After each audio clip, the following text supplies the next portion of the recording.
3 লক্ষ পুরুষ পাওয়া গেছে যারা লক্ষ্মী ভান্ডার পেতে। তার মধ্যে চিত্তবাবু আছেন, শুধু জঙ্গিপুর ব্লকেই 4,500 পুরুষ পাওয়া গেছে মুর্শিদাবাদের। কৃষ্ণনগর 2-এ একটা অঞ্চলে পাওয়া গেছে 273 জন। কি ভয়ঙ্কর দুর্নীতি! আপনি হিসাব করে দেখুন, এই 30 লক্ষের টাকা বছরে কত হাজার কোটি টাকা হয়, 1,500 করে হিসাব করলে।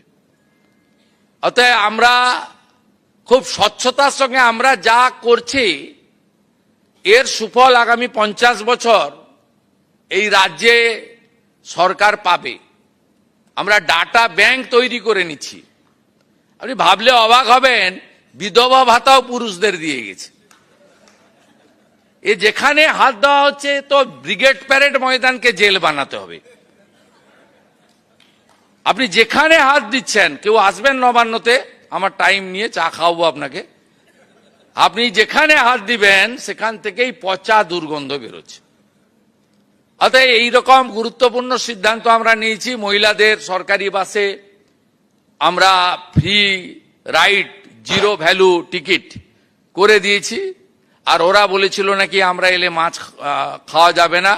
আমরা মা ক্যান্টিনের নাম মা আহার করে নেক্সট উইক থেকে সপ্তাহে 2 দিন মাছের ব্যবস্থা করছি। আমি আশা করব তৃণমূলীরাও গিয়ে ওখানে 5 টাকায় মাছ খেয়ে আসবেন।